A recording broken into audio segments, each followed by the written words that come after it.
Voici mon tracteur à tondre Scag. C'est une machine qui doit bientôt avoir 30 ans.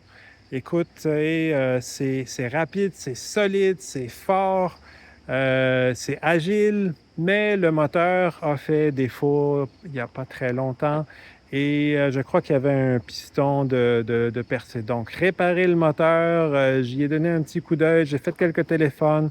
C'était probablement 3 000 à 4 000 dollars. C'est sûr qu'un tracteur à tonde comme ça, quand on en achète un neuf, on parle d'un budget de quoi, 12 000, 15 000 dollars. Donc, est-ce que ça valait le coup de réparer ça ou d'en acheter un neuf? Ma mère m'a dit, hey, passons à autre chose, mais écoutez, je devais être un peu trop têtu. Puis, regardez, un moteur Honda, ça fit. Ça peut être installé sur ce tracteur. Tout au moins à première vue, sauf que, il y a eu des modifications à faire. Or, ce qui m'a fait pencher pour ce moteur, c'est que justement, l'arrière du moteur est le même que le moteur Kohler. Donc, une fois qu'on a dit ça, c'est pas suffisant. En réalité, ce moteur-ci avait le système de filtre à huile sur le côté, exactement où est-ce que passe le, le levier d'activation du moteur droite. Donc, il a fallu penser à une technique pour déplacer le filtre à huile.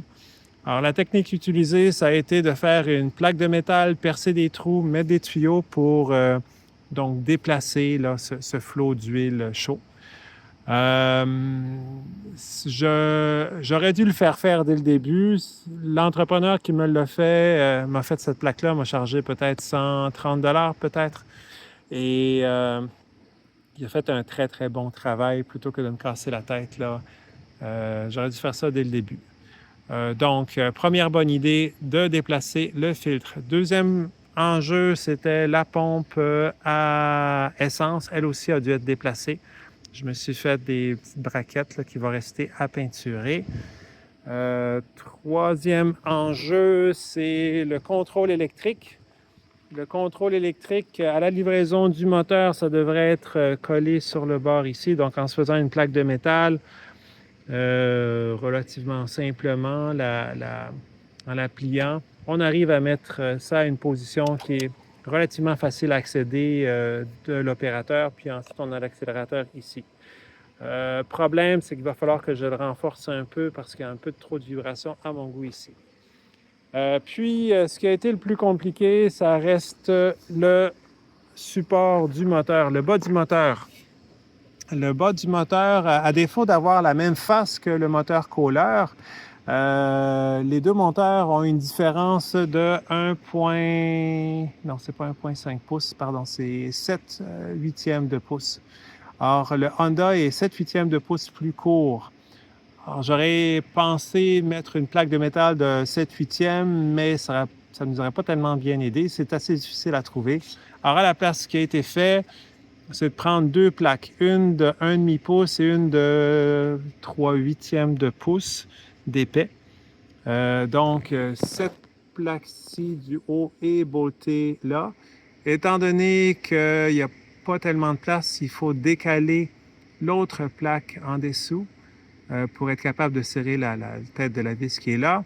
Ensuite, celle-là est boltée plus loin en avant. Et aussi, on n'aurait pas pu passer au travers parce que la position des trous du support de moteur sont différents. Alors ça, c'est la partie arrière. Puis la même chose en avant.